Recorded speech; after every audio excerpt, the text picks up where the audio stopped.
Ma question, en fait, on entendait parler du président du CNDD, du premier vice-président, du deuxième vice-président. Je me rappelle qu'il y avait un certain Moussa Keita, si mes souvenirs sont bons, qui était secrétaire permanent du CNDD. C'est cette structure organisationnelle-là que je voudrais que vous expliquiez au tribunal. Bon, ici, la prise du pouvoir, c'est les officiers qui décident. M. Moussa Dadis Camara, président du CNDD, par suite d'ailleurs d'un vote. Parce que quand je suis revenu pour la deuxième fois, c'est juste à titre d'information, quand j'ai vu le général Mathurin, quand il est venu me saluer, j'ai dit, mais moi, général, je n'avais rien compris à cette époque. Moi, j'étais déjà en bas et c'est vous que vous êtes resté à la fenêtre pour me dire, venez. J'ai dit comment les choses sont passées. C'est là où il a dit non. Que puisqu'il y avait une tension entre vous trois, général Toto, paix à son âme, général Sekouba et moi, qu'on a procédé à un vote. C'est au cours de ce vote, là que tu as eu plus de voix. Donc j'étais curieux aussi de savoir. Alors donc, c'est en ce moment, le même jour où le vote a été fait par les officiers qui avaient la situation. Donc, au même moment, ils ont dit, premier vice-président et général Toto, en tenant compte effectivement aussi du grade, et deuxième vice-président, général Sekouba. Ça s'est passé sans que les gens ne s'asseyent comme ça pour dire que des attributions, ainsi de suite. C'est ce qui s'est passé ce jour. Maintenant, le poste de secrétaire permanent que vous parlez, il fallait au moins avoir une coordination et s'il y avait des problèmes entre les militaires, et ce poste-là a été créé. Donc, voilà pratiquement. Je passe. Alors, à la prise de pouvoir, vous avez rappelé que c'était sans effusion de sang. Quand vous preniez le pouvoir, il n'y a pas eu une seule goutte de sang versée pour que vous soyez aux commandes. Ici ou bien devant votre bar? Oui. Non, je veux savoir, je ne vous coupe pas, monsieur le procureur. Je voulais juste que vous me dites, dans mes déclarations ici, ou bien quand j'ai pris le pouvoir pour la première fois. Parce que je me rappelle bien. Monsieur Camara, ouais. Vous êtes un peu pressé. Attendez que monsieur le procureur pose la question. Il n'a pas encore fini. Laissez-le poser la question. Parfait, allez-y. Allez-y, monsieur le procureur. À la prise de pouvoir, juste après, vous avez fait des déclarations. Parfait. Maintenant, on est d'accord. Il n'a pas posé encore la question. Soyez patient. Vous avez fait des déclarations. Parmi celles-là, je retiens que vous aviez indiqué à maintes reprises que vous avez pris le pouvoir sans effusion de sang. Parfait. Ensuite,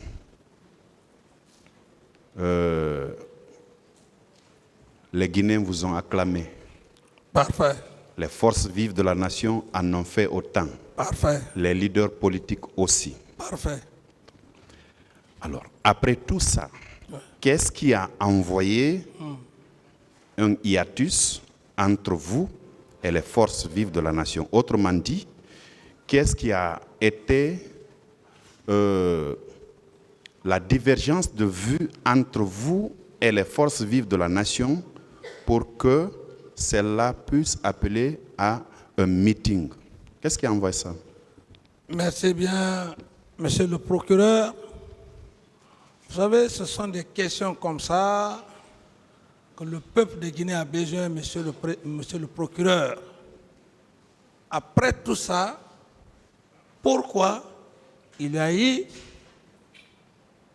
quiproquo entre moi et les forces vives? Je reviens, monsieur le procureur. Effectivement, et quand je dis à l'époque, pris du pouvoir sans effusion de sang, ce n'est pas moi, c'est Dieu. C'est Dieu, c'est parce que je suis resté longtemps dans le cœur de ces hommes-là. Ils m'ont vu avec le feu général Lansana Conté. Je veux faire cette précision. Pourquoi il n'y a pas d'abord eu effusion de sang? Ce n'était pas ma force, Monsieur le Président. Ce n'est pas la question. Non, je veux aller point par point. Répondez à la question. Voilà. Il y a une Donc, seule question qui vous a été ici, posée. c'est eu égard à ces termes que certains leaders qui étaient là et qui voudraient coûte que coûte, avoir le pouvoir bien avant le feu général Lansana Conté, ces leaders, je veux dire clairement et nettement, le professeur Alpha Condé, c'est ce que les gens ne veulent pas. Puisqu'ils savaient,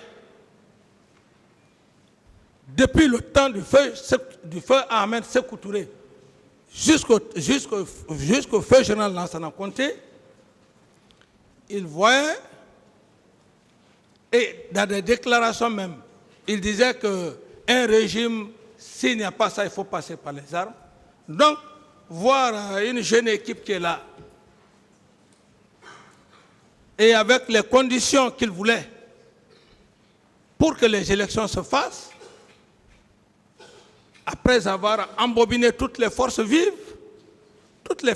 étaient dans la poche du professeur Alpha ici. Aucun Guinéen ne peut le nier.